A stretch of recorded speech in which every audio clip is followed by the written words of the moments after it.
Speaker, the President of the United States.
Speaker Johnson, Vice President Vance, the First Lady of the United States,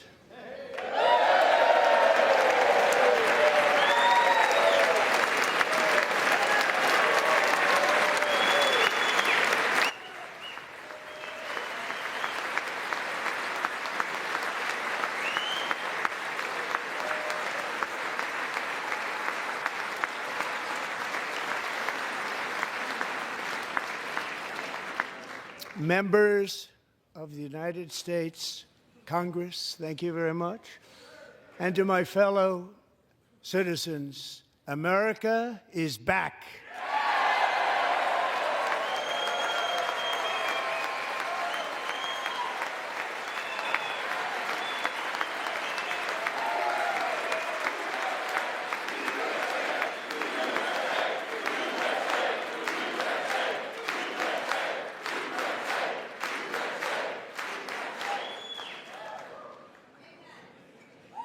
6 weeks ago, I stood beneath the dome of this Capitol and proclaimed the dawn of the golden age of America. From that moment on, it has been nothing but swift and unrelenting action to usher in the greatest and most successful era in the history of our country. We have accomplished more in 43 days than most administrations accomplished in 4 years or 8 years, and we are just getting started.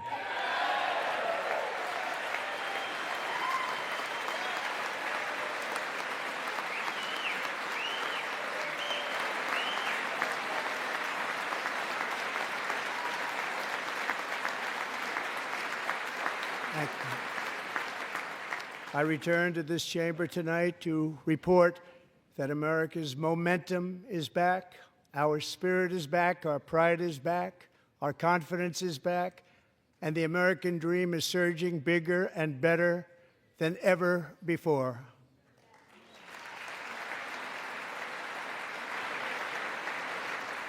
The American dream is unstoppable, and our country is on the verge of a comeback, the likes of which the world has never witnessed and perhaps will never witness again. There's never been anything like it. The presidential election of November 5th was a mandate like has not been seen in many decades. We won all 7 swing states, giving us an electoral college victory of 312 votes.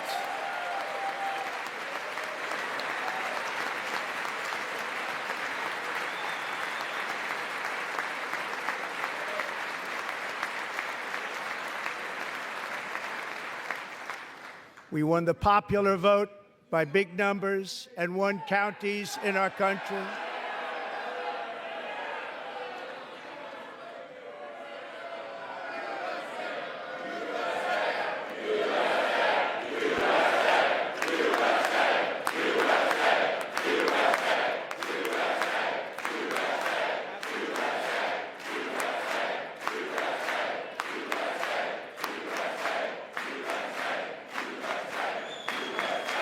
And won counties in our country, 2,700 to 525, on a map that reads almost completely red for Republican.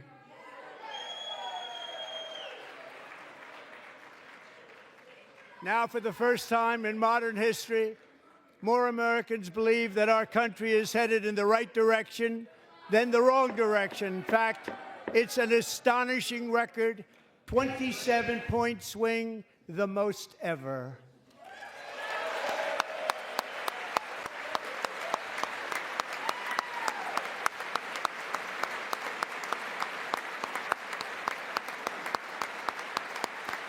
Likewise, small business optimism saw its single largest one-month gain ever recorded. Mr. President. A 41-point jump.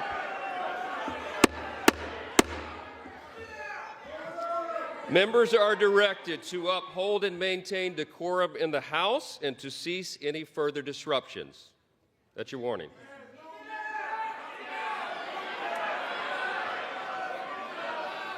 Members are engaging in willful and continuing breach of decorum, and the chair is prepared to direct the Sergeant-at-Arms to restore order to the joint session.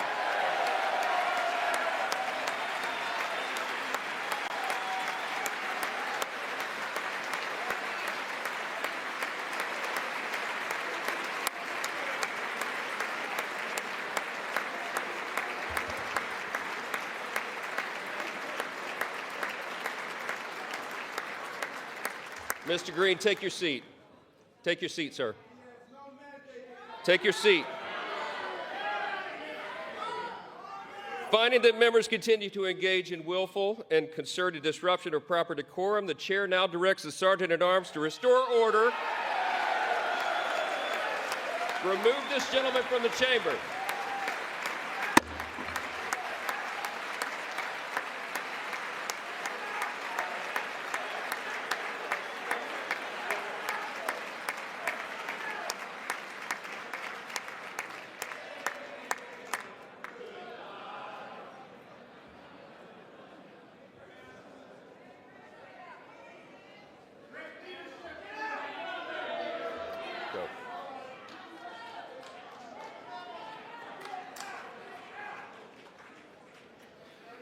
Members are directed to uphold and maintain decorum in the House.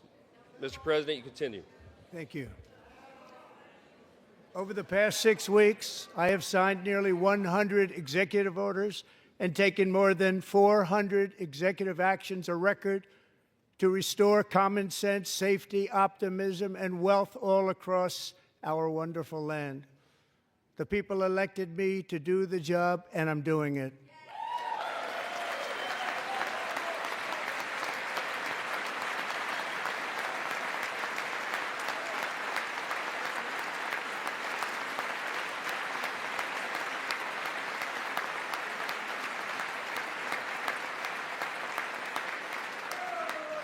In fact, it has been stated by many that the first month of our presidency, it's our presidency, is the most successful in the history of our nation. By many.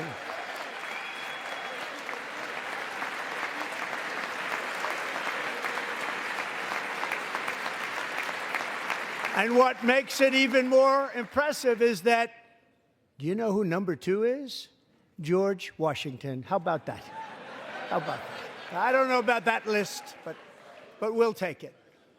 Within hours of taking the oath of office, I declared a national emergency on our southern border, and I deployed the U.S. military and Border Patrol to repel the invasion of our country. And what a job they've done. As a result, illegal border crossings last month were by far the lowest ever recorded, ever.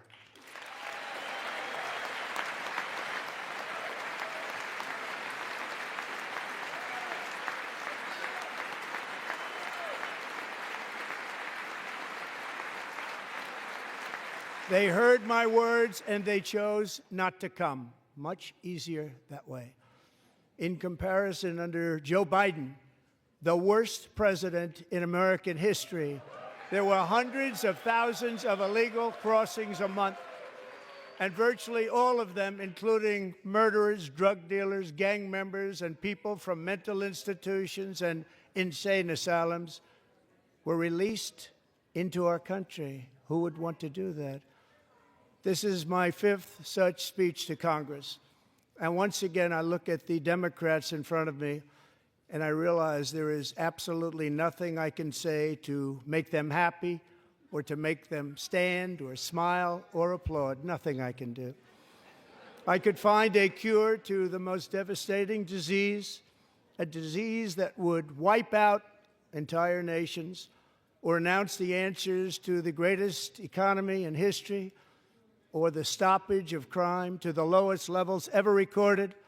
And these people sitting right here will not clap, will not stand, and certainly will not cheer for these astronomical achievements. They won't do it, no matter what. Five times I've been up here. It's very sad, and it just shouldn't be this way.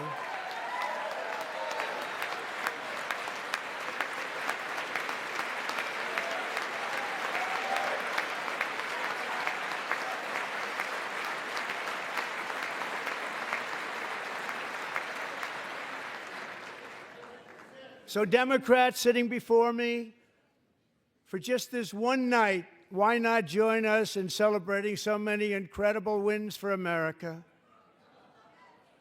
For the good of our nation, let's work together and let's truly make America great again.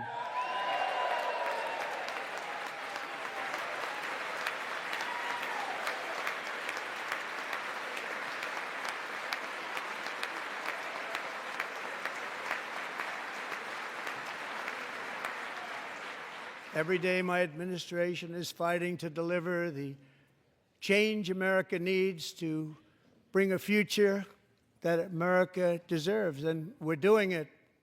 This is a time for big dreams and bold action. Upon taking office, I imposed an immediate freeze on all federal hiring, a freeze on all new federal regulations, and a freeze on all foreign aid.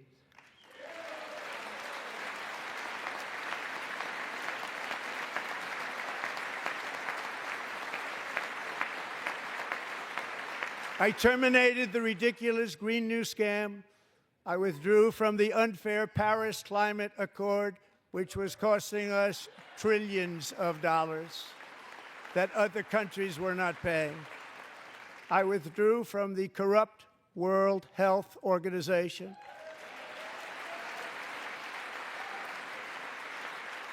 And I also withdrew from the anti-American UN Human Rights Council.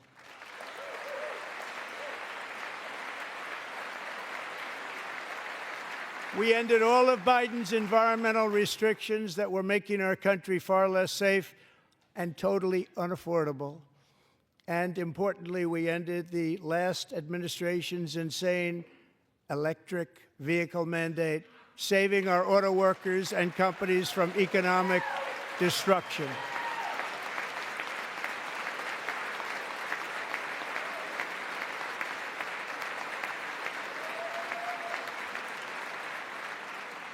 To unshackle our economy, I have directed that for every one new regulation, 10 old regulations must be eliminated, just like I did in my very successful first term.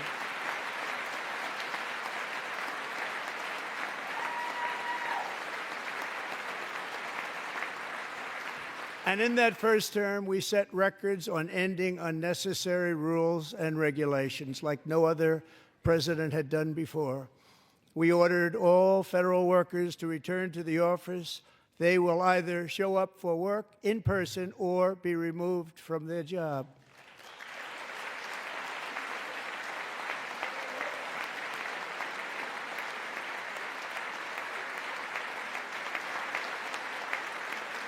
And we have ended weaponized government where, as an example, a sitting president is allowed to viciously prosecute his political opponent, like me.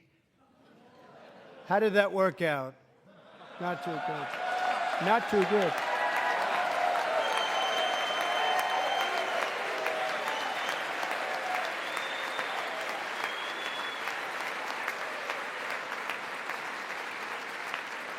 And I have stopped all government censorship and brought back free speech in America. It's back.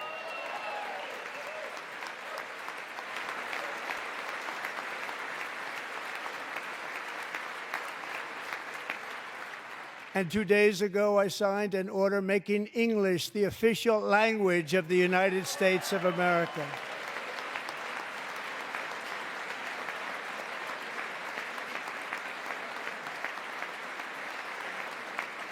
I renamed the Gulf of Mexico the Gulf of America.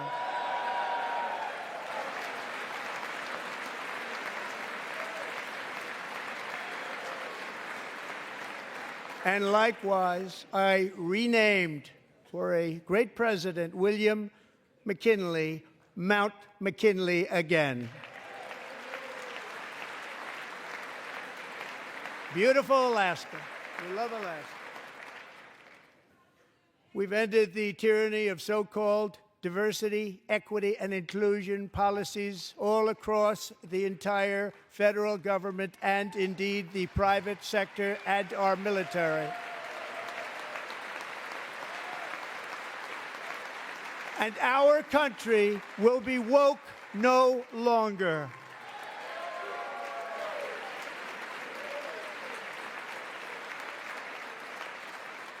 We believe that whether you are a doctor, an accountant, a lawyer, or an air traffic controller, you should be hired and promoted based on skill and competence, not race or gender.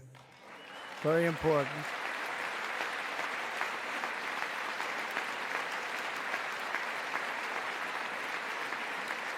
You should be hired based on merit. And the Supreme Court, in a brave and very powerful decision, has allowed us to do so. Thank you. Thank you very much. Thank you. We have removed the poison of critical race theory from our public schools, and I signed an order making it the official policy of the United States government that there are only two genders, male and female.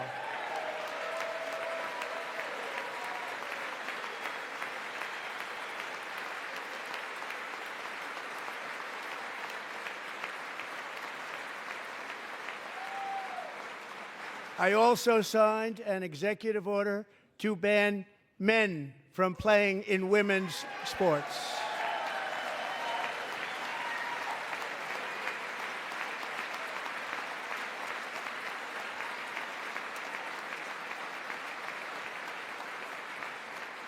Three years ago, Peyton McNabb was an all-star high school athlete, one of the best, preparing for a future in college sports. But when her girls' volleyball match was invaded by a male, he smashed the ball so hard in Peyton's face, causing traumatic brain injury, partially paralyzing her right side, and ending her athletic career. It was a shot like she's never seen before. She's never seen anything like it. Peyton is here tonight in the gallery, and Peyton, from now on, schools will kick the men off the girls' team, or they will lose all federal funding.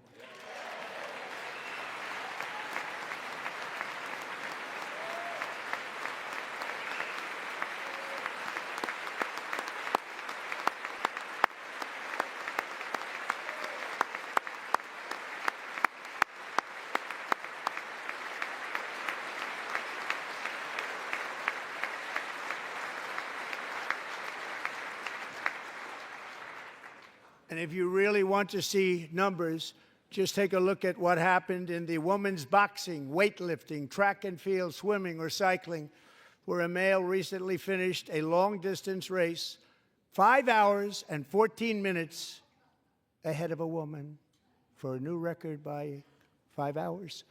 Broke the record by 5 hours. It's demeaning for women, and it's very bad for our country. We're not going to put up with it any longer.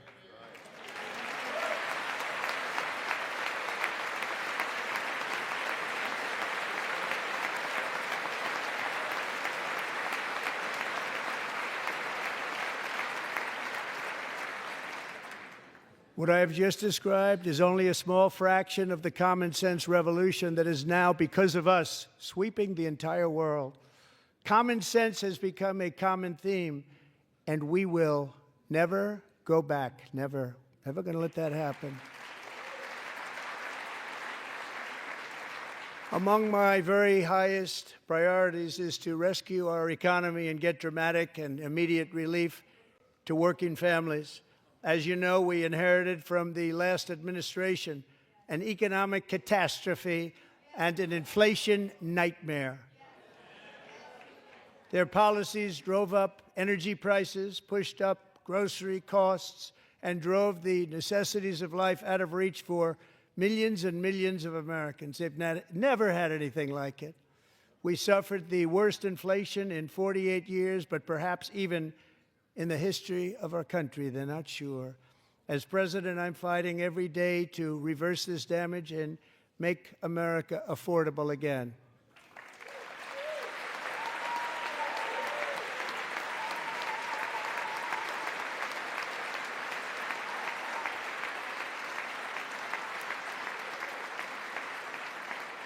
Joe Biden especially let the price of eggs get out of control.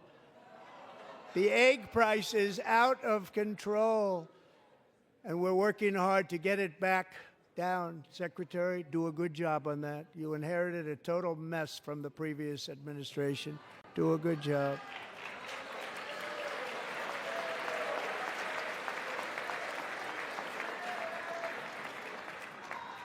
A major focus of our fight to defeat inflation is rapidly reducing the cost of energy. The previous administration cut the number of new oil and gas leases by 95%, slowed pipeline construction to a halt, and closed more than 100 power plants. We are opening up many of those power plants right now.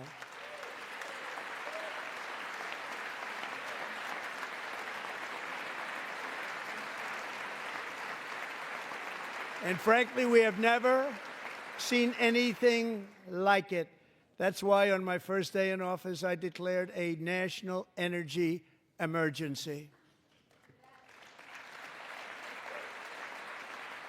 As you've heard me say many times, we have more liquid gold under our feet than any nation on earth, and by far.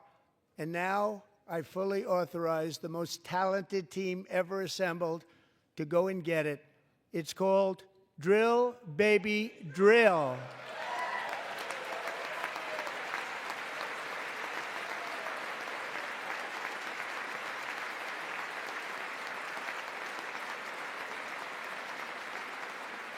My administration is also working on a gigantic natural gas pipeline in Alaska, among the largest in the world, where Japan, South Korea, and other nations want to be our partner with investments of trillions of dollars each. There's never been anything like that one.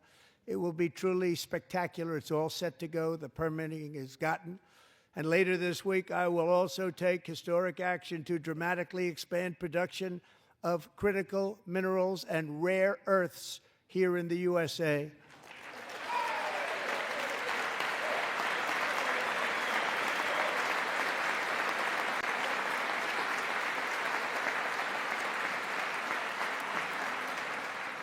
To further combat inflation, we will not only be reducing the cost of energy, but will be ending the flagrant waste of taxpayer dollars.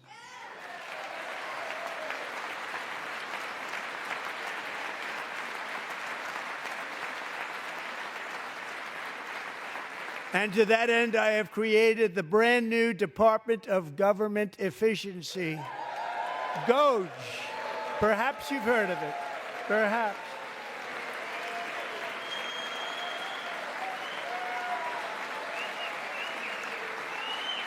Which is headed by Elon Musk, who is in the gallery tonight.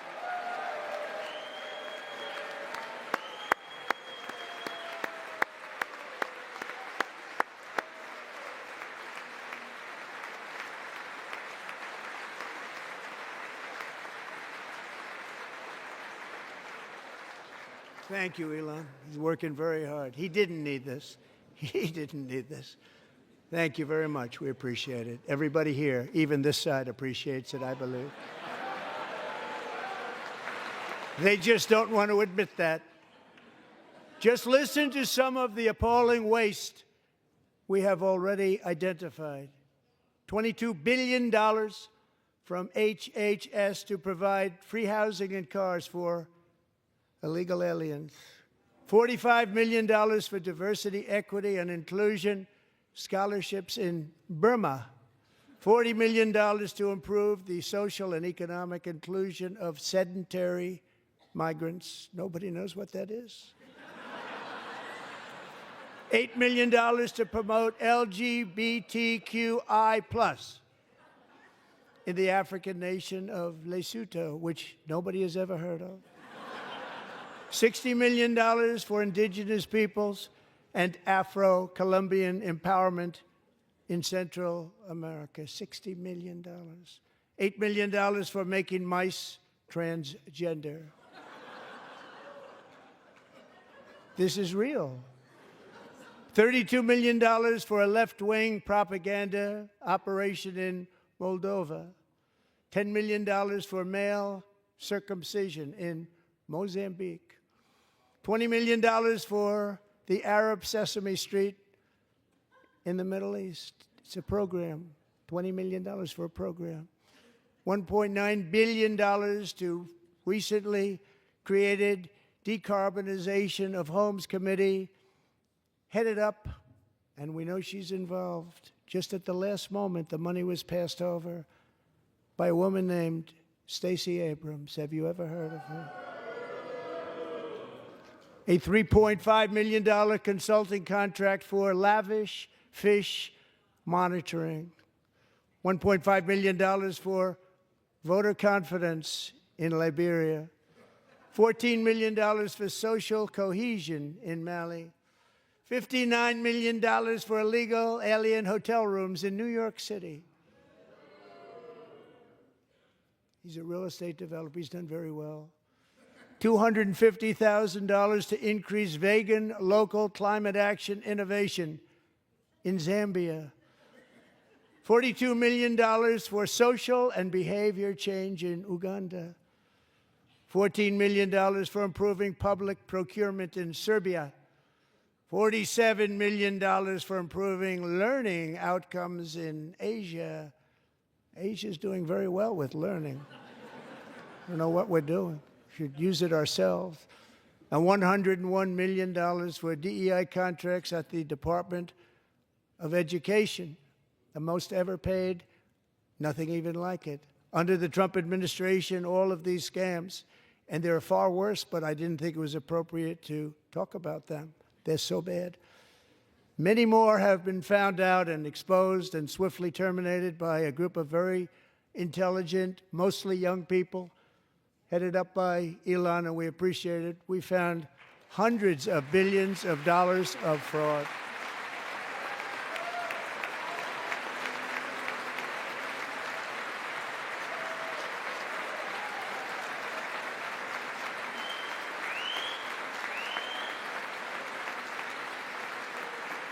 And we've taken back the money and reduced our debt to fight inflation and other things. Taken back a lot of that money. We got it just in time. This is just the beginning. The Government Accountability Office, a federal government office, has estimated annual fraud of over $500 billion in our nation, and we are working very hard to stop it. We're going to. We're also identifying shocking levels of incompetence and probable fraud in the Social Security program for our seniors, and that our seniors and people that we love rely on. Believe it or not, government databases list 4.7 million Social Security members from people aged 100 to 109 years old. It lists 3.6 million people from ages 110 to 119. I don't know any of them. I know some people that are rather elderly, but not quite that elderly. 3.47 million people from ages 120 to 129. 3.9 million people from ages 130 to 139. 3.5 million people from ages 140 to 149. And money is being paid to many of them, and we're searching right now. In fact, Pam, good luck. Good luck. You're going to find it. But a lot of money is paid out to people because it just keeps getting paid, and nobody does, and it really hurts Social Security and hurts our country. 1.3 million people from ages 150 to 159, and over 130,000 people, according to the Social Security databases, are age over 160 years old. We have a healthier country than I thought, Bobby.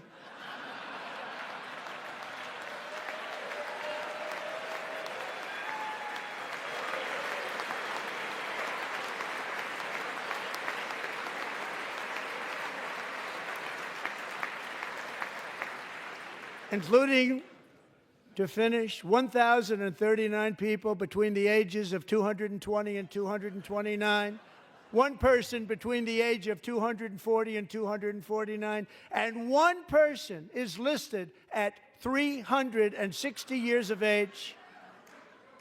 More than 100 years. More than 100 years older than our country. But we're going to find out where that money's going, and it's not going to be pretty. By slashing all of the fraud, waste, and theft we can find, we will defeat inflation, bring down mortgage rates, lower car payments and grocery prices, protect our seniors, and put more money in the pockets of American families.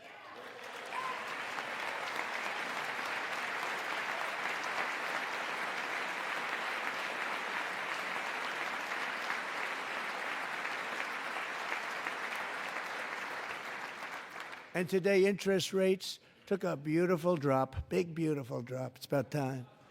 And in the near future, I want to do what has not been done in 24 years, balance the federal budget. We're going to balance it.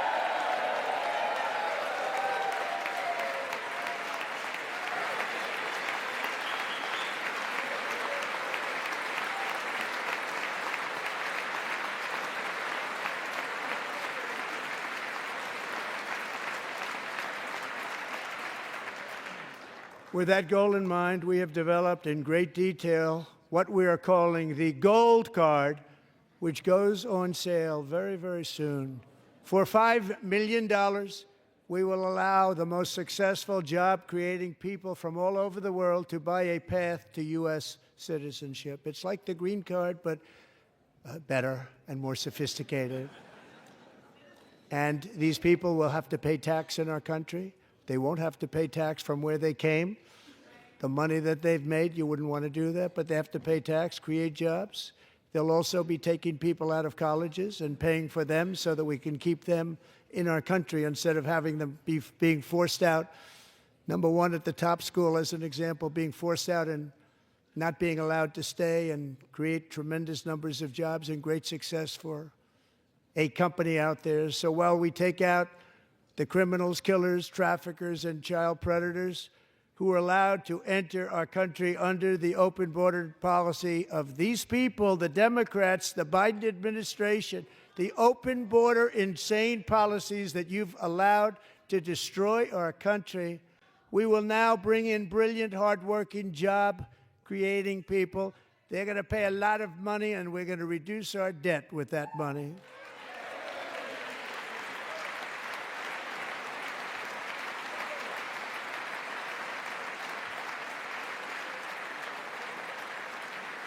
Americans have given us a mandate for bold and profound change.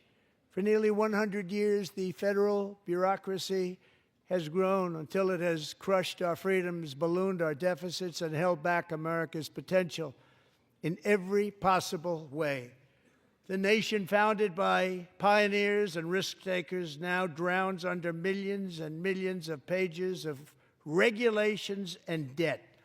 Approvals that should take 10 days to get instead take 10 years, 15 years, and even 20 years before you're rejected. Meanwhile, we have hundreds of thousands of federal workers who have not been showing up to work. My administration will reclaim power from this unaccountable bureaucracy, and we will restore true democracy to America again.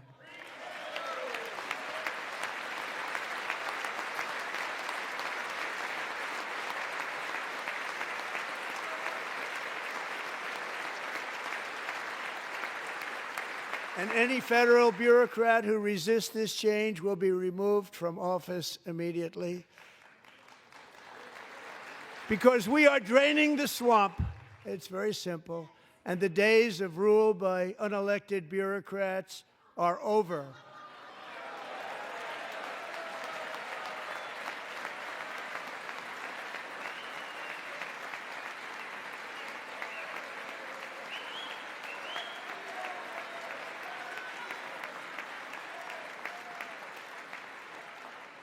And the next phase of our plan to deliver the greatest economy in history is for this Congress to pass tax cuts for everybody. They're in there. They're waiting for you to vote.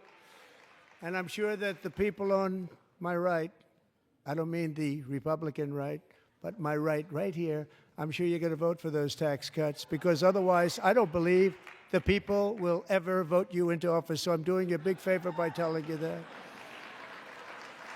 But I know this group is going to be voting for the tax cuts.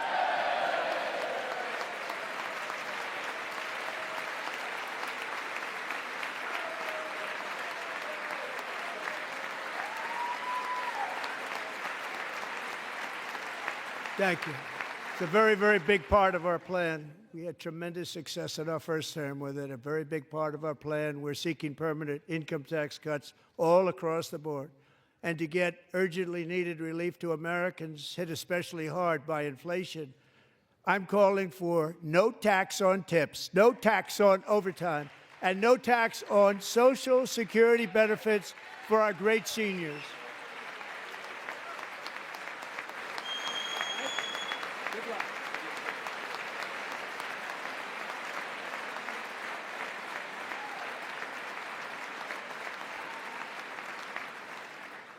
And I also want to make interest payments on car loans tax deductible, but only if the car is made in America.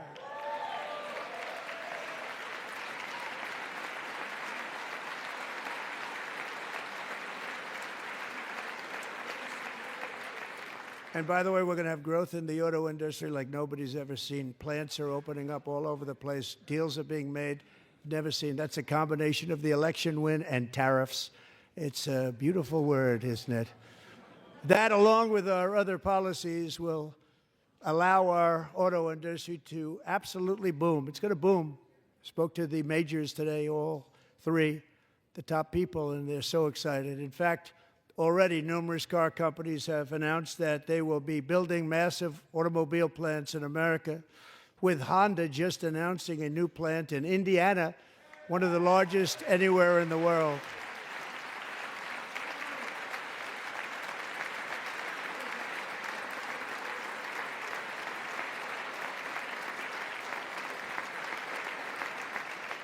And this has taken place since our great victory on November 5th, a date which will hopefully go down as one of the most important in the history of our country.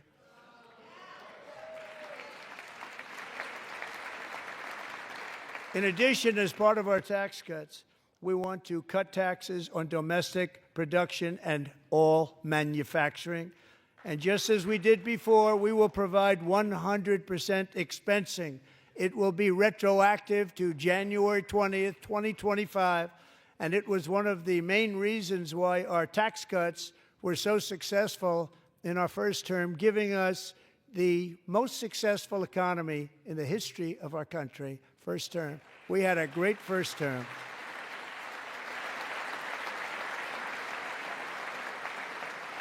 If you don't make your product in America, however, under the Trump administration, you will pay a tariff, and in some cases, a rather large one. Other countries have used tariffs against us for decades, and now it's our turn to start using them against those other countries.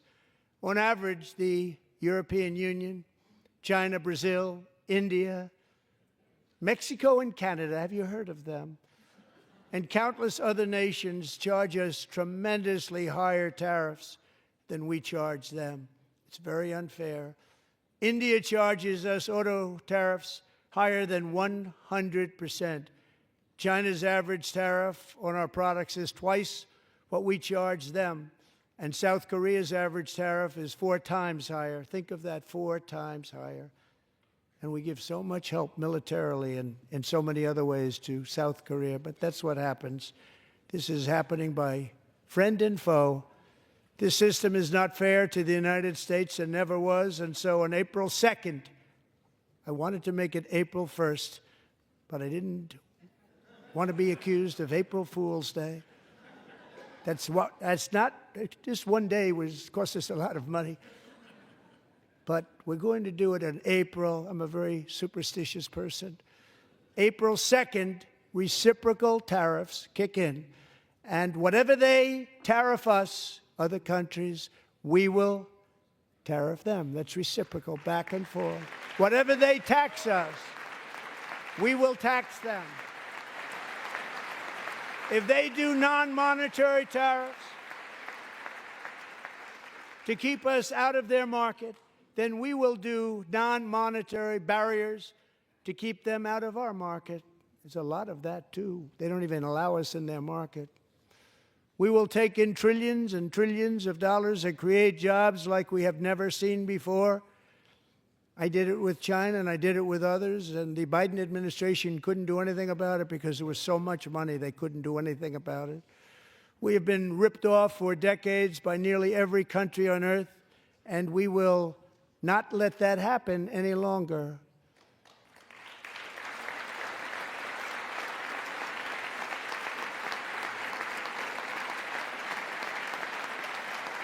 Much has been said over the last 3 months about Mexico and Canada, but we have very large deficits with both of them. But even more importantly, they've allowed fentanyl to come into our country at levels never seen before, killing hundreds of thousands of our citizens and many very young, beautiful people, destroying families. Nobody's ever seen anything like it. They are, in effect, receiving subsidies of hundreds of billions of dollars. We pay subsidies to Canada and to Mexico of hundreds of billions of dollars, and the United States will not be doing that any longer. We're not going to do it any longer.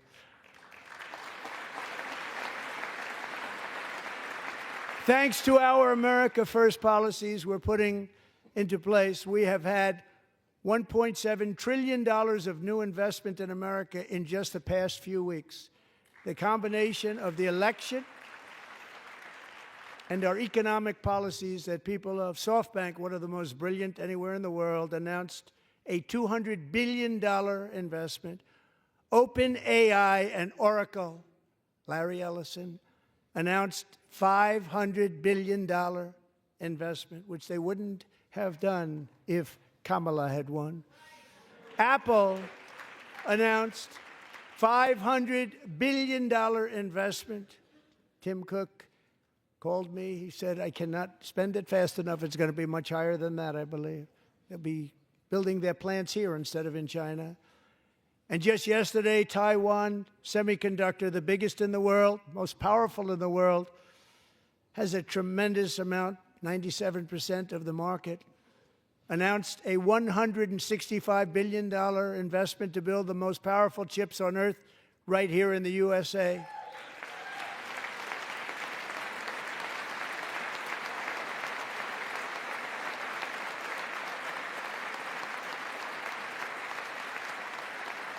And we're not giving them any money. Your CHIPS Act is a horrible, horrible thing. We give hundreds of billions of dollars, and it doesn't mean a thing. They take our money and they don't spend it. All that meant to them, we're giving them no money. All that was important to them was they didn't want to pay the tariffs, so they came and they're building, and many other companies are coming. We don't have to give them money. We just want to protect our businesses and our people. And they will come because they won't have to pay tariffs if they build in America. So it's very amazing. You should get rid of the CHIP Act, and whatever's left over, Mr. Speaker, you should use it to reduce debt or any other reason you want to.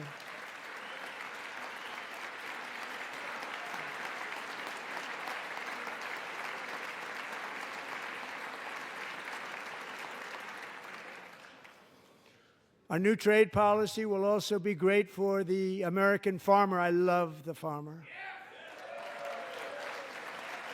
who will now be selling into our home market, the USA, because nobody is going to be able to compete with you. Because those goods that come in from other countries and companies, they're really in a bad position in so many different ways. They're uninspected. They may be very dirty and disgusting, and they come in and they pour in, and they hurt our American farmers. The tariffs will go on agricultural product coming into America, and our farmers, starting on April 2nd, it may be a little bit of an adjustment period. We had that before when I made the deal with China, $50 billion of purchases, and I said, just bear with me, and they did. They did. Probably have to bear with me again, and this will be even better. That was great. The problem with it was that Biden didn't enforce it. He didn't enforce it. $50 billion of purchases, and we were doing great, but Biden did not enforce it, and it hurt our farmers. But our farmers are going to have a field day right now. So to our farmers, have a lot of fun. I love you too. I love you too. It's all going to happen.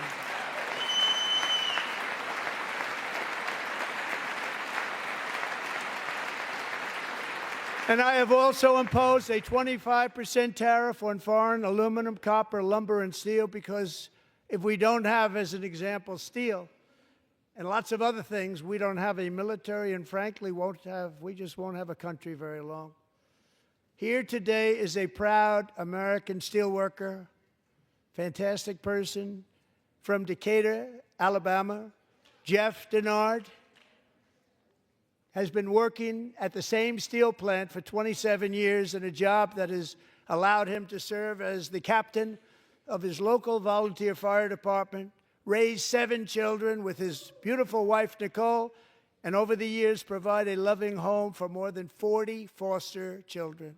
So great, Jeff.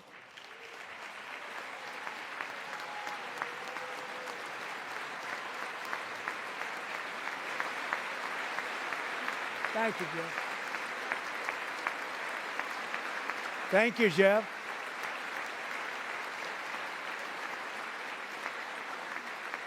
Stories like Jeff's remind us that tariffs are not just about protecting American jobs.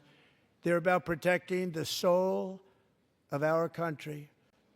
Tariffs are about making America rich again and making America great again, and it's happening, and it will happen rather quickly. There'll be a little disturbance, but we're okay with that.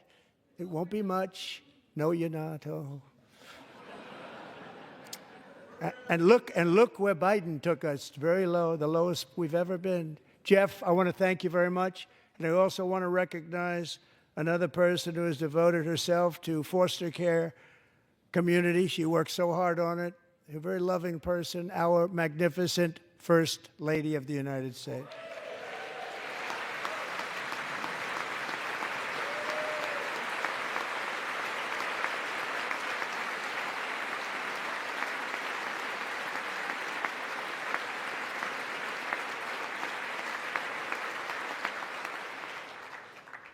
Melania's work has yielded incredible results, helping prepare our nation's future leaders as they enter the workforce.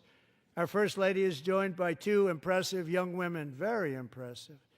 Haley Ferguson, who benefited from the First Lady's Fostering the Future initiative and is poised to complete her education and become a teacher.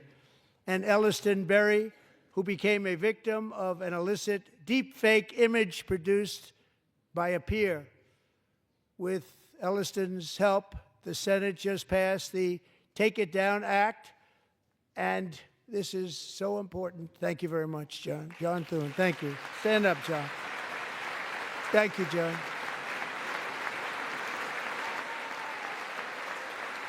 Thank you all very much.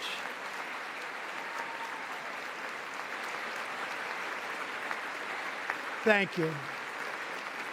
And thank you to John Thune and the Senate. Great job. To criminalize the publication of such images online is a terrible, terrible thing.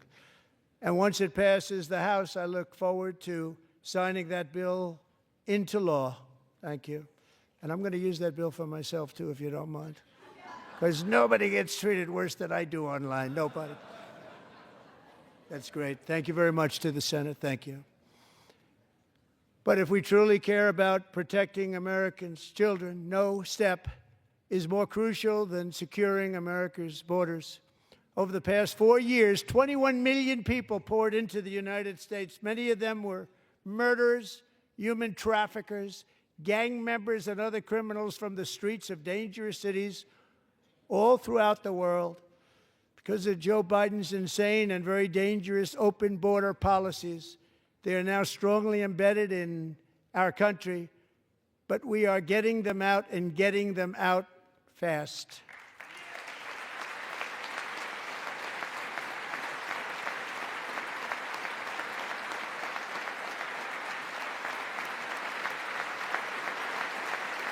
And I want to thank Tom Homan and Christy. I want to thank you and Paul of Border Patrol. I want to thank you. What a job they've all done. Everybody, Border Patrol, ICE, law enforcement in general is incredible. We have to take care of our law enforcement. Have to.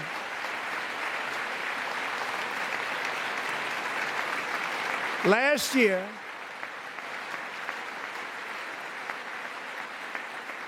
a brilliant 22-year-old nursing student named Laken Riley, the best in her class, admired by everybody, went out for a jog on the campus of the University of Georgia.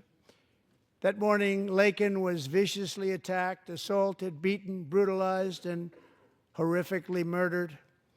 Laken was stolen from us by a savage illegal alien gang member who was arrested while trespassing across Biden's open southern border and then set loose into the United States under the heartless policies of that failed administration. It was indeed a failed administration. He had then been arrested and released in a Democrat-run sanctuary city, a disaster, before ending the life of this beautiful young angel. With us this evening are Laken's beloved mother, Allison, and her sister, Lauren.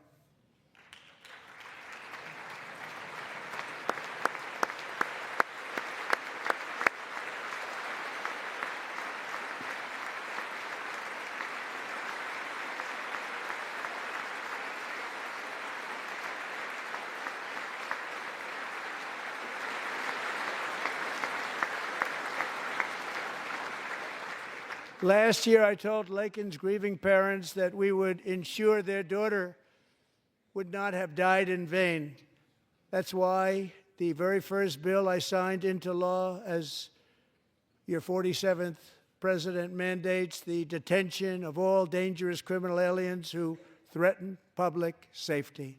It's a very strong, powerful act.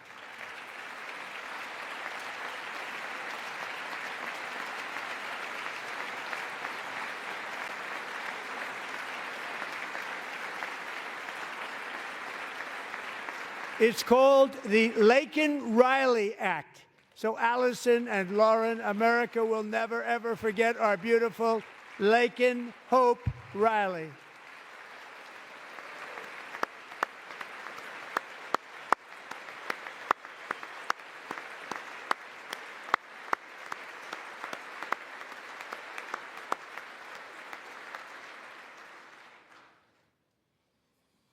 Thank you very much. Since taking office, my administration has launched the most sweeping border and immigration crackdown in American history, and we quickly achieved the lowest numbers of illegal border crossers ever recorded. Thank you.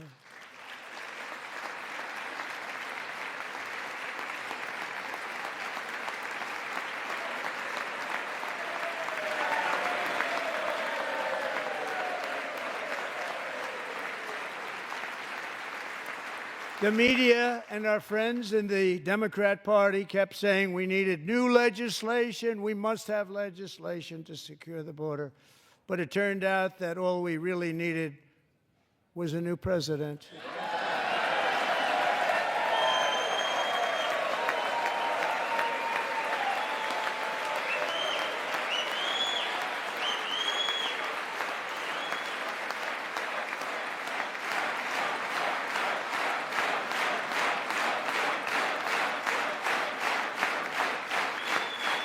Thank you. Joe Biden didn't just open our borders, he flew illegal aliens over them to overwhelm our schools, hospitals, and communities throughout the country. Entire towns like Aurora, Colorado, and Springfield, Ohio, buckled under the weight of the migrant occupation and corruption like nobody's ever seen before. Beautiful towns destroyed. Now, just as I promised in my inaugural address, we are achieving the great liberation of America.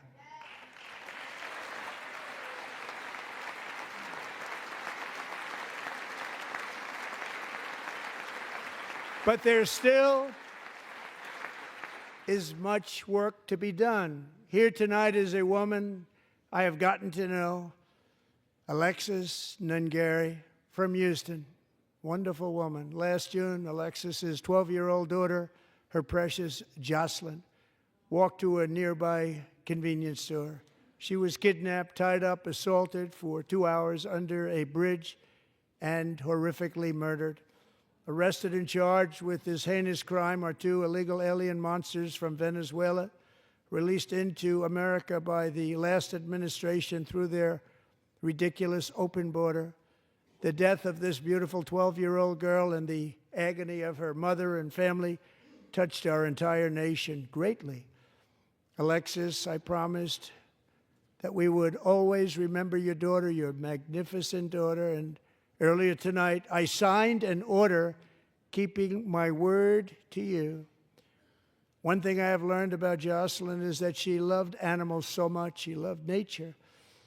Across Galveston Bay, from where Jocelyn lived in Houston, you will find a magnificent national wildlife refuge, a pristine, peaceful, 34,000-acre sanctuary for all of God's creatures on the edge of the Gulf of America. Alexis, moments ago, I formally renamed that refuge in loving memory of your beautiful daughter, Jocelyn. So, Mr. Vice President, if you would, may I have the order?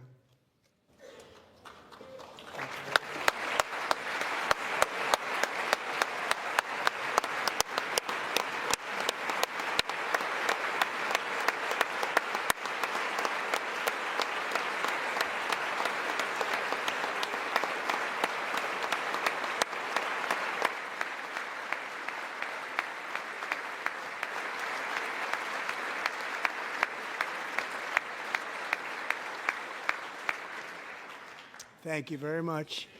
All 3 savages charged with Jocelyn and Lakin's murders were members of the Venezuelan prison gang, the toughest gang, they say, in the world, known as Tren de Aragua. 2 weeks ago, I officially designated this gang, along with MS-13 and the bloodthirsty Mexican drug cartels, as foreign terrorist organizations.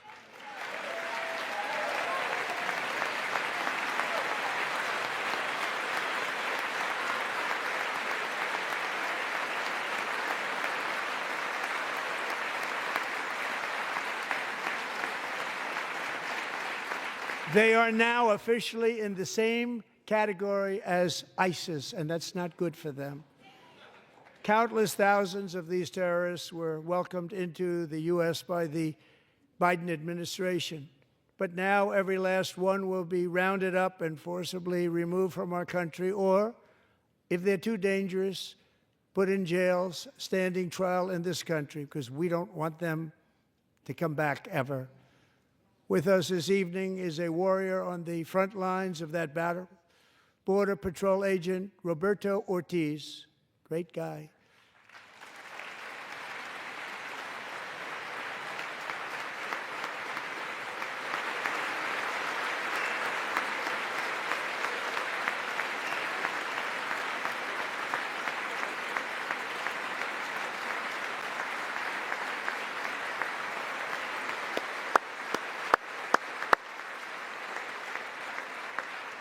In January, Roberto and another agent were patrolling by the Rio Grande near an area known as Cartel Island. Doesn't sound too nice to me.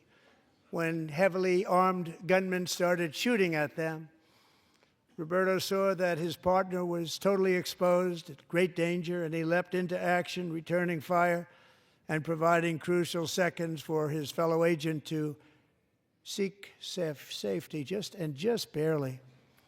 I have some of the prints of that event, and it was not good. Agent Ortiz, we salute you for your great courage and for your line of fire that you took and for the bravery that you showed. We honor you, and we will always honor you. Thank you, Roberto, very much.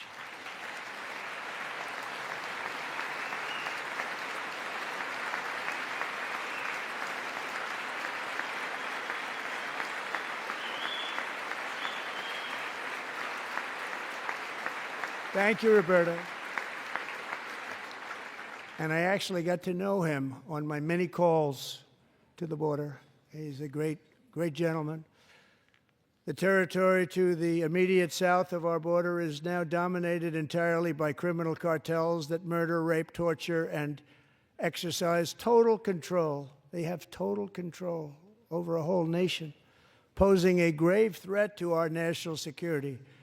The cartels are waging war on America, and it's time for America to wage war on the cartels, which we are doing.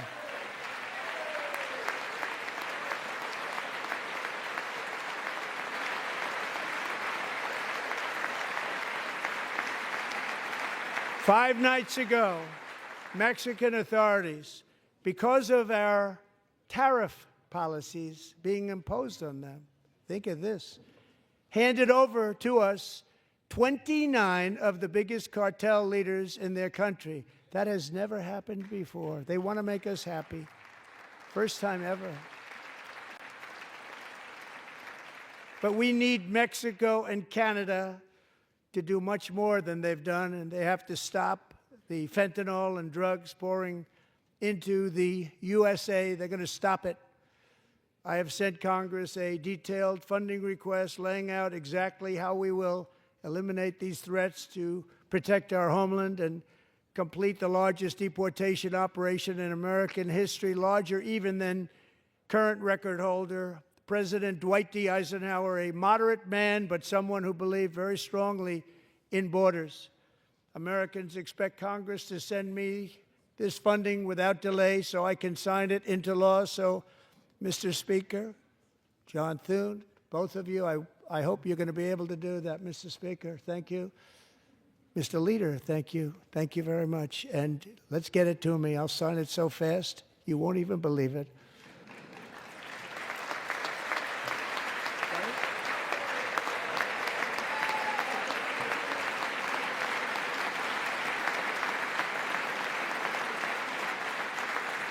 And as we reclaim our sovereignty, we must also bring back law and order to our cities and towns.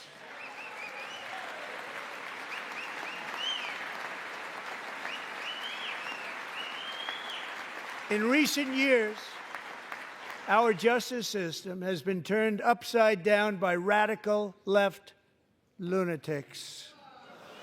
Many jurisdictions virtually ceased enforcing the law against dangerous repeat offenders while weaponizing law enforcement against political opponents like me. My administration has acted swiftly and decisively to restore fair, equal, and impartial justice under the constitutional rule of law, starting at the FBI and the DOJ. Pam, good luck. Kash, wherever you may be, good luck. Good luck. Pam Bondi. Good luck. So important. Going to do a great job. Kash, thank you. Thank you, Kash.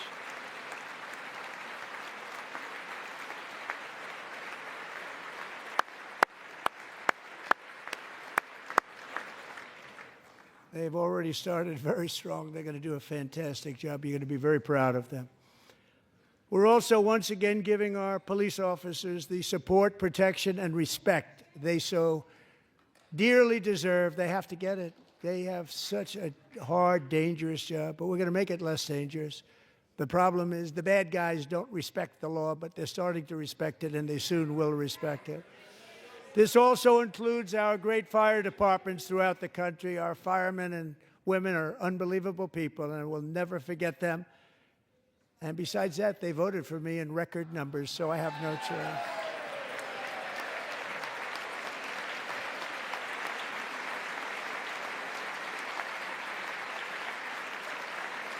One year ago this month, 31-year-old New York police officer Jonathan Diller, unbelievably wonderful person and a great officer, was gunned down at a traffic stop on Long Island. I went to his funeral.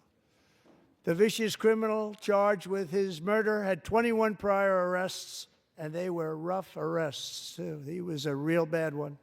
The thug in the seat next to him had 14 prior arrests, and went by the name of Killer. He was Killer. He killed other people, they say, a lot of them. I attended Officer Diller's service, and when I met his wife and one-year-old son, Ryan, it was very inspirational, actually. His widow's name is Stephanie, and she is here tonight. Stephanie, thank you very much, Stephanie. Thank you very much.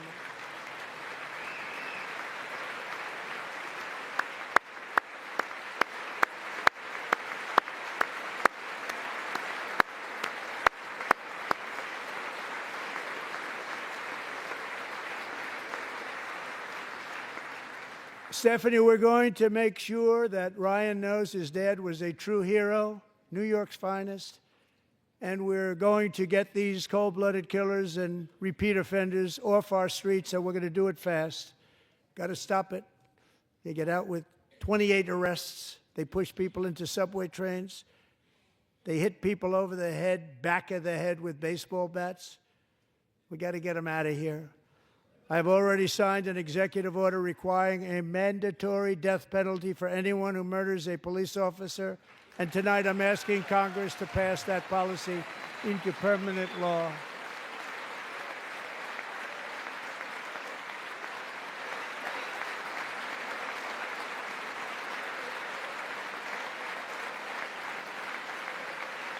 I'm also asking for a new crime bill getting tough on repeat offenders while enhancing protections for America's police officers so they can do their jobs without fear of their lives being totally destroyed.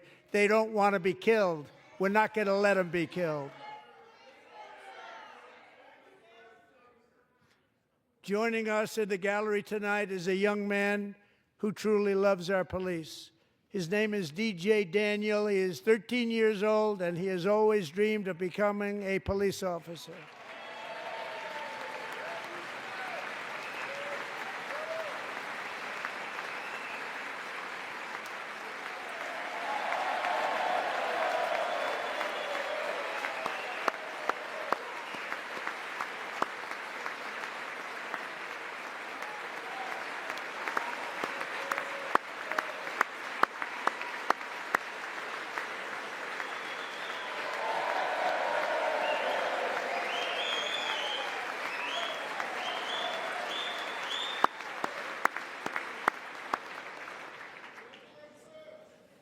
But in 2018, DJ was diagnosed with brain cancer. The doctors gave him 5 months at most to live. That was more than 6 years ago.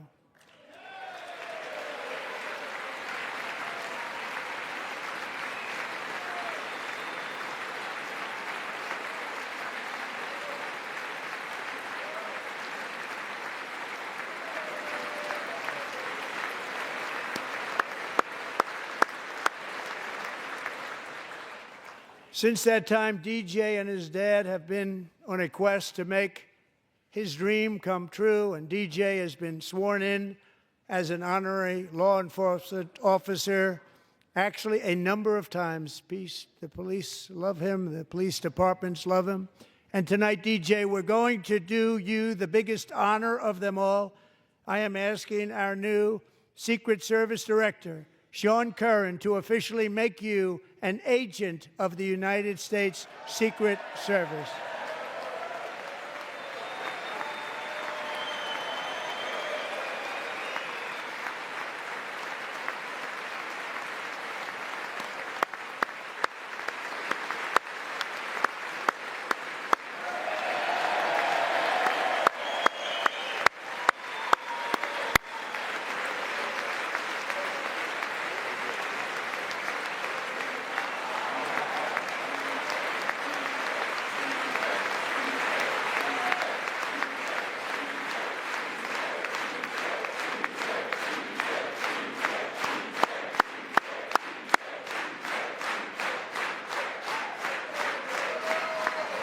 Thank you, DJ. DJ's doctors believe his cancer likely came from a chemical he was exposed to when he was younger. Since 1975, rates of child cancer have increased by more than 40%. Reversing this trend is one of the top priorities for our new presidential commission to make America healthy again, chaired by our new Secretary of Health and Human Services, Robert F. Kennedy, Jr.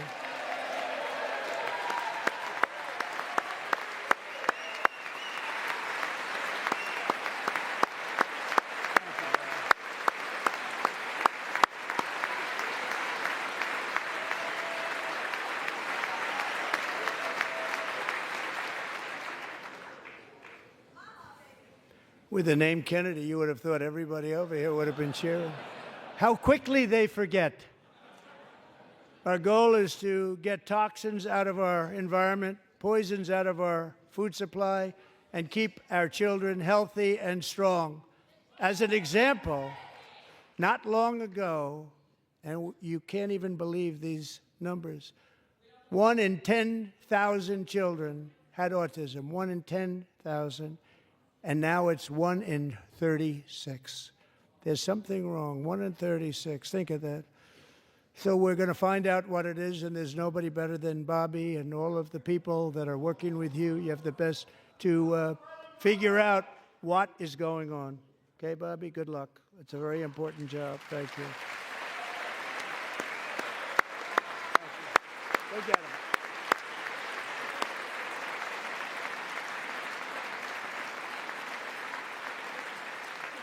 Thank you. My administration is also working to protect our children from toxic ideologies in our schools. A few years ago, January Littlejohn and her husband discovered that their daughter's school had secretly socially transitioned their 13-year-old little girl. Teachers and administrators conspired to deceive January and her husband while encouraging her daughter to use a new name and pronouns. They, them pronoun, actually, all without telling January, who is here tonight and is now a courageous advocate against this form of child abuse. January, thank you. Thank you. Thank you very much. Thank you.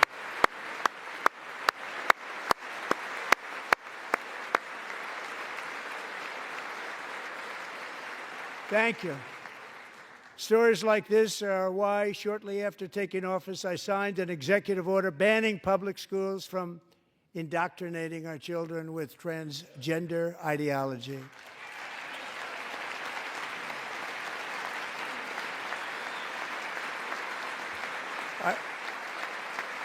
I also signed an order to cut off all taxpayer funding to any institution that engages in the sexual mutilation of our youth.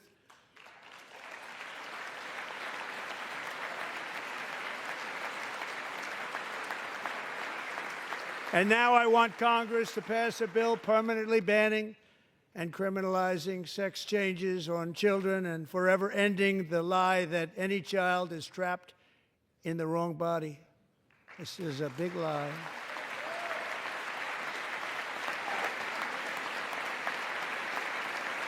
And our message to every child in America is that you are perfect exactly the way God made you.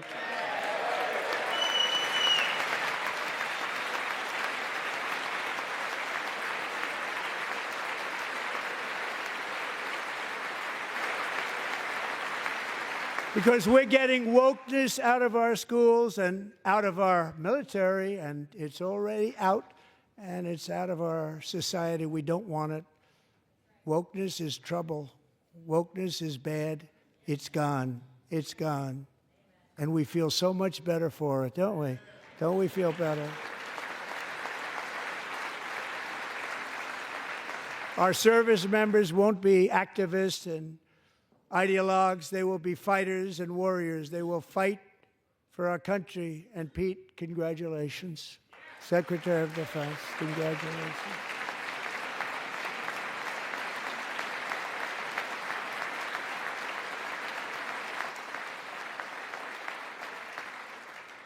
And he's not big into the woke movement, I can tell you.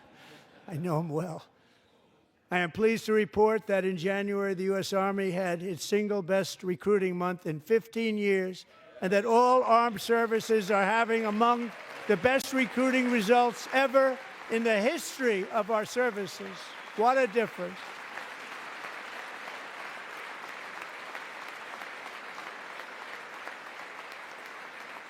And you know, it was just a few months ago where the results were exactly the opposite. We couldn't recruit anywhere. We couldn't recruit. Now we're having the best results just about that we've ever had. What a tremendous turnaround. It's really a beautiful thing to see. People love our country again. It's very simple. They love our country, and they love being in our military again. So it's a great thing, and thank you very much. Great job. Thank you.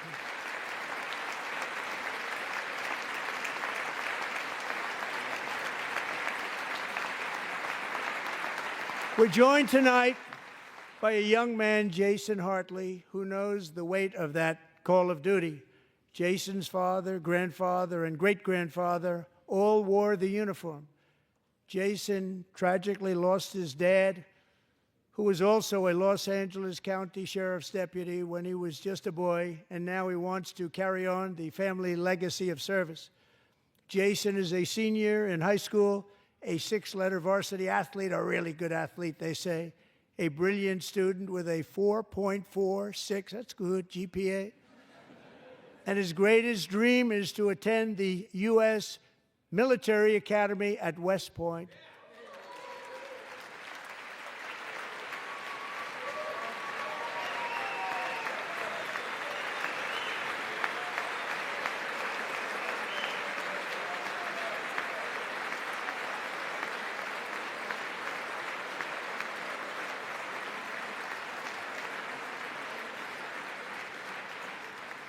And Jason, that's a very big deal getting in. That's a hard one to get into. But I'm pleased to inform you that your application has been accepted. You will soon be joining the Corps of Cadets.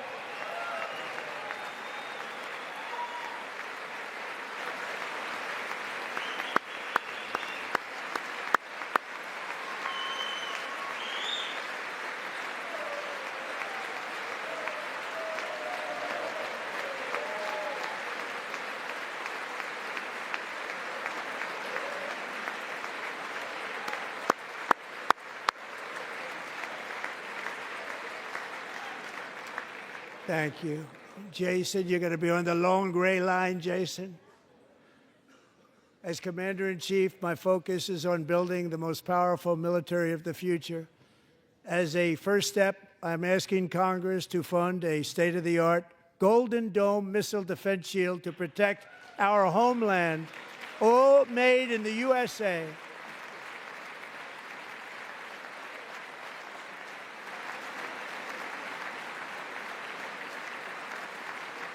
And Ronald Reagan wanted to do it long ago, but the technology just wasn't there, not even close. But now we have the technology. It's incredible, actually. And other places, they have it. Israel has it. Other places have it. And the United States should have it too, right, Tim, right? They should have it too. So I want to thank you. But it's a very, very important. This is a very dangerous world. We should have it. We want to be protected, and we're going to protect our citizens like never before. To boost our defense industrial base, we are also going to resurrect the American shipbuilding industry, including commercial shipbuilding and military shipbuilding.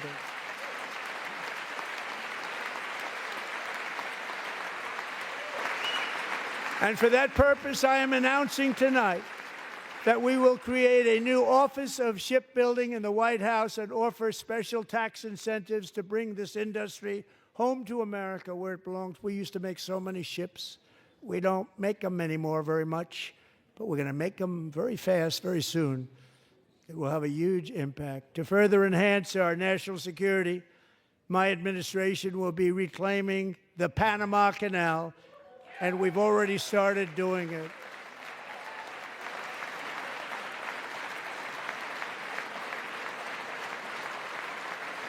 Just today, a large American company announced they are buying both ports around the Panama Canal and lots of other things having to do with the Panama Canal and a couple of other canals. The Panama Canal was built by Americans for Americans, not for others, but others could use it. But it was built at tremendous cost of American blood and treasure. 38,000 workers died building the Panama Canal. They died of malaria. They died of snake bites and mosquitoes. Not a nice place to work. They paid them very highly to go there, knowing there was a 25% chance that they would die. The most expensive project also that was ever built in our country's history, if you bring it up to modern day costs.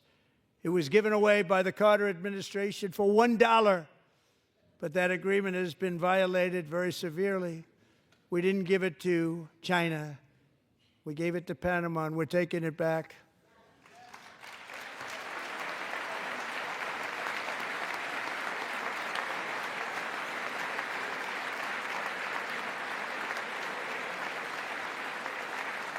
And we have Marco Rubio in charge. Good luck, Marco.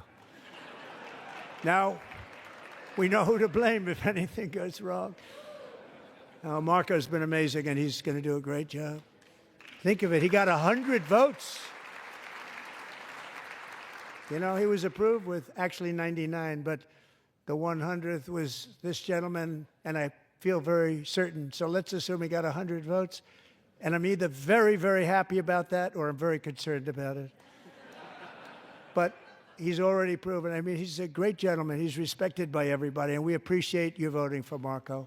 He's going to do a fantastic job. Thank you. Thank you. He's doing a great job. Great job. And I also have a message tonight for the incredible people of Greenland. We strongly support your right to determine your own future.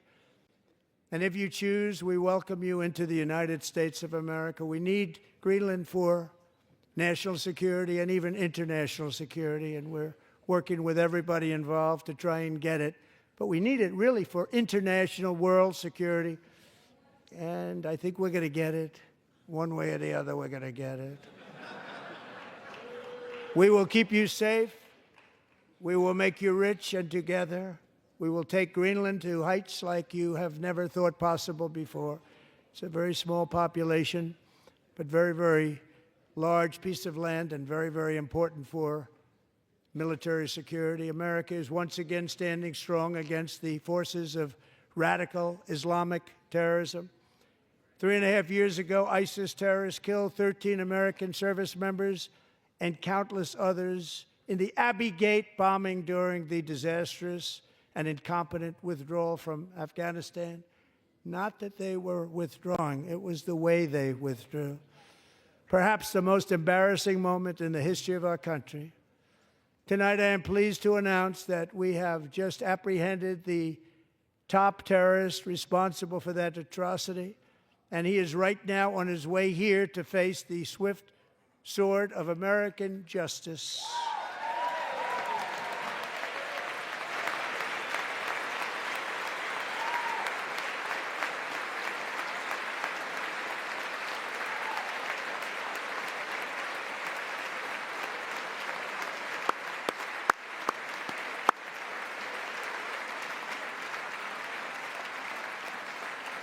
And I want to thank especially the government of Pakistan for helping arrest this monster. This was a very momentous day for those 13 families who I actually got to know very well, most of them, whose children were murdered, and the many people that were so badly, over 42 people, so badly injured on that fateful day in Afghanistan. What a horrible day. Such incompetence was shown that when Putin saw what happened, I guess he said, wow, maybe this is my chance. That's how bad it was. Should have never happened. Grossly incompetent people. I spoke to many of the parents and loved ones, and they're all in our hearts tonight. Just spoke to them on the phone. We had a big call. Every one of them called, and everybody was on the line, and they did nothing but cry with happiness. They were very happy, as happy as you can be under those circumstances. Their child, brother, sister, son, daughter was killed for no reason whatsoever. In the Middle East, we're bringing back our hostages from Gaza. In my first term, we achieved one of the most groundbreaking peace agreements in generations, the Abraham Accords.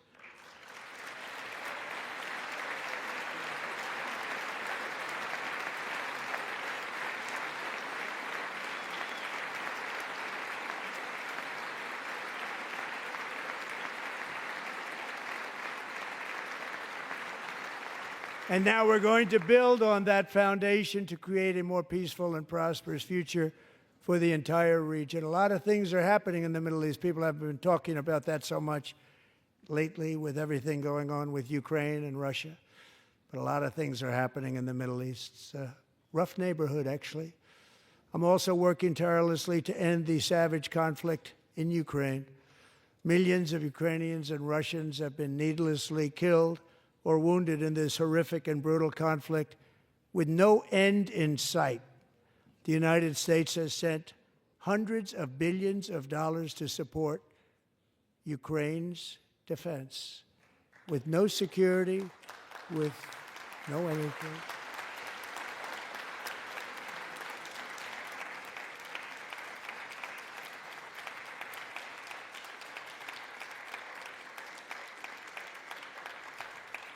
Do you want to keep it going for another 5 years? Yeah, you would say Pocahontas says yes.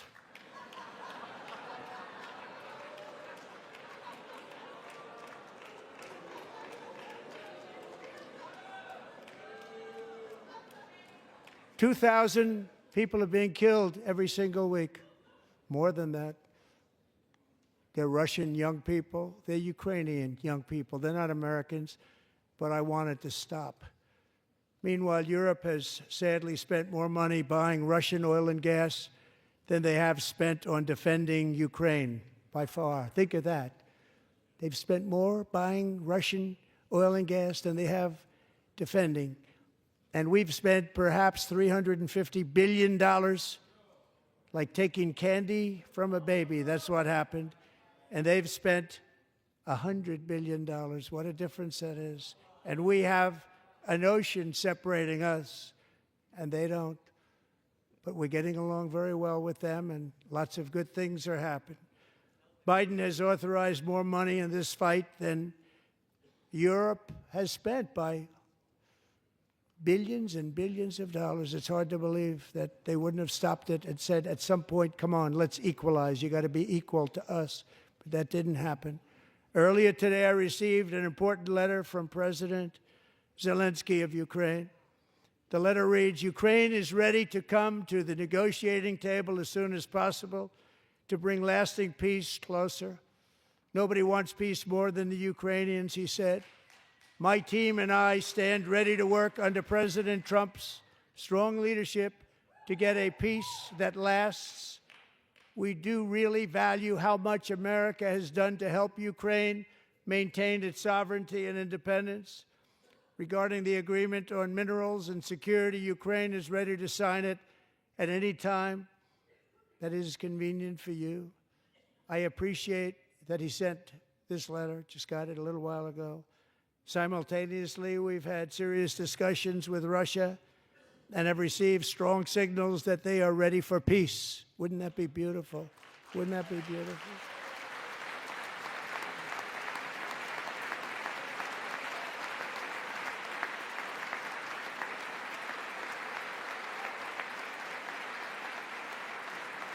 Wouldn't that be beautiful?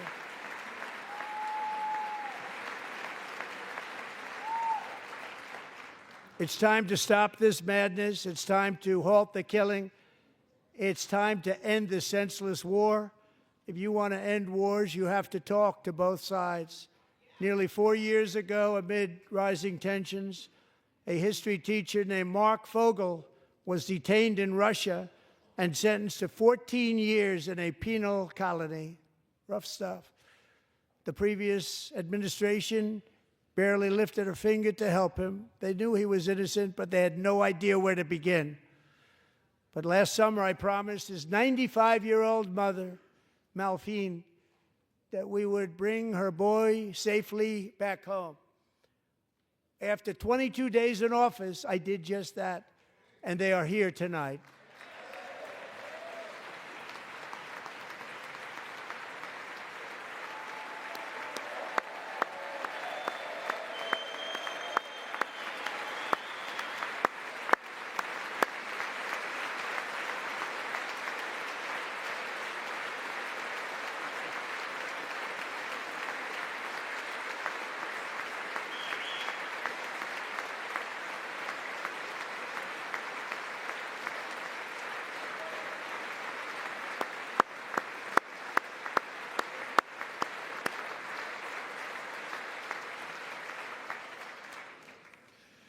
To Mark and his great mom, we are delighted to have you safe and sound and with us.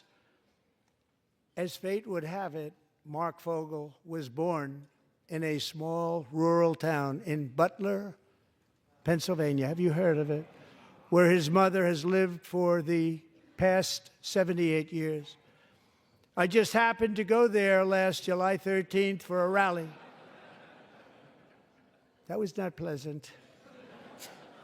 And that is where I met his beautiful mom right before I walked onto that stage. And I told her I would not forget what she said about her son. And I never did I? Never forgot. Less than 10 minutes later, at that same rally, gunfire rang out, and a sick and deranged assassin unloaded 8 bullets from his sniper's perch into a crowd of many thousands of people. My life was saved by a fraction of an inch, but some were not so lucky. Corey Comparator was a firefighter, a veteran, a Christian, a husband, a devoted father, and above all, a protector. When the sound of gunshots pierced the air, it was a horrible sound. Corey knew instantly what it was and what to do. He threw himself on top of his wife and daughters and shielded them from the bullets with his own body. Corey was hit really hard. You know the story from there. He sacrificed his life to save theirs. 2 others, very fine people, were also seriously hit. But thankfully, with the help of 2 great country doctors, we thought they were gone, and they were saved. So those doctors had great talent. We're joined by Corey's wife, Helen, who was his high school sweetheart, and their 2 beloved daughters, Allison and Kaylee. Thank you.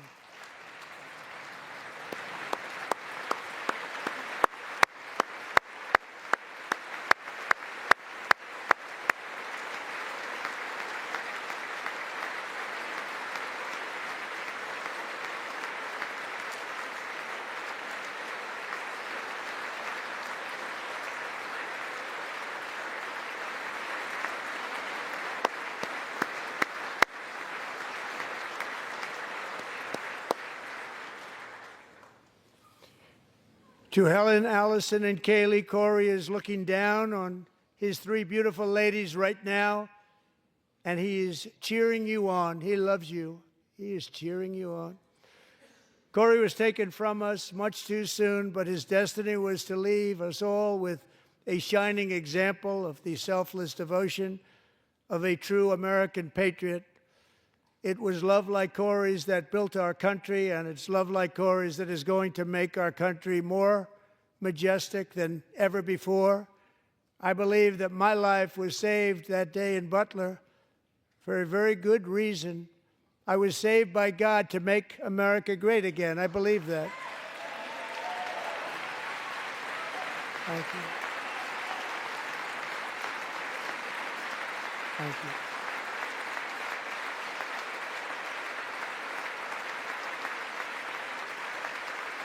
Thank you.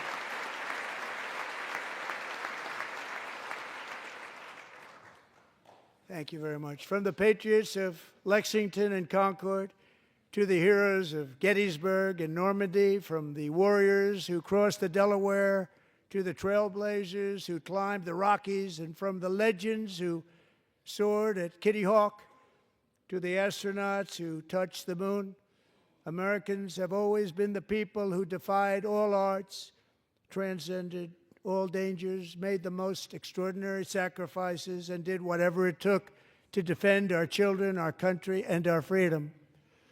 And as we have seen in this chamber tonight, that same strength, faith, love, and spirit is still alive and thriving in the hearts of the American people.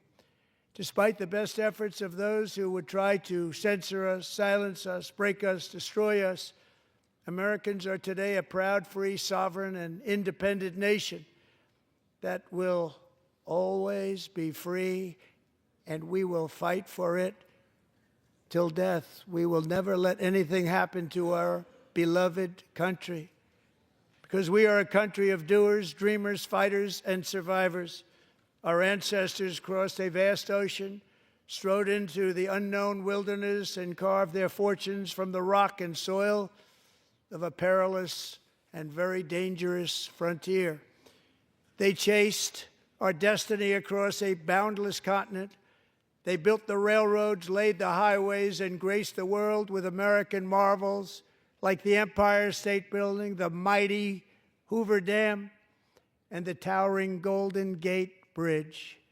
They lit the world with electricity, broke free of the force of gravity, fired up the engines of American industry, vanquished the communists, fascists, and Marxists all over the world, and gave us countless modern wonders sculptured out of iron, glass, and steel. We stand on the shoulders of these pioneers who won and built the modern age, these workers who poured their sweat into the skylines of our cities, these warriors who shed their blood on fields of battle and gave everything they had for our rights and for our freedom. Now it is our time to take up the righteous cause of American liberty. And it is our turn to take America's destiny into our own hands and begin the most thrilling days in the history of our country. This will be our greatest era. With God's help, over the next 4 years, we are going to lead this nation even higher, and we are going to forge the freest, most advanced, most dynamic, and most dominant civilization ever to exist on the face of this earth. We are going to create the highest quality of life, build the safest and wealthiest and healthiest and most vital communities anywhere in the world. We are going to conquer the vast frontiers of science, and we are going to lead humanity into space and plant the American flag on the planet Mars and even far beyond.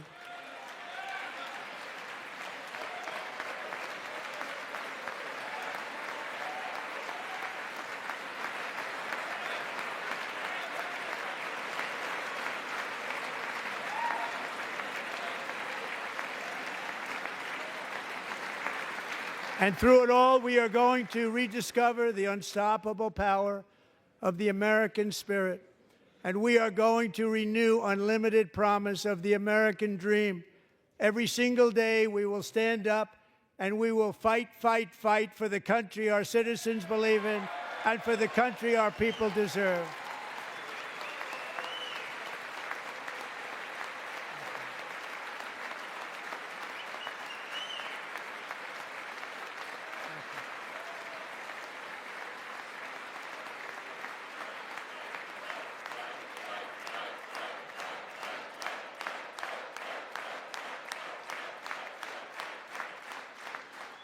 My fellow Americans, get ready for an incredible future, because the golden age of America has only just begun. It will be like nothing that has ever been seen before. Thank you, God bless you, and God bless America.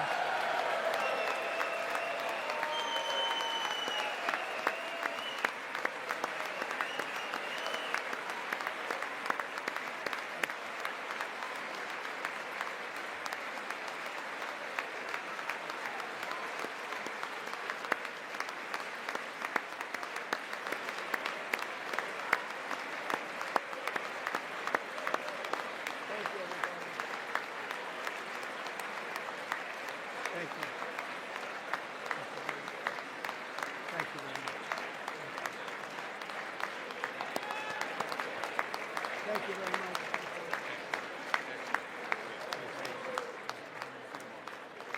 Thank you very much.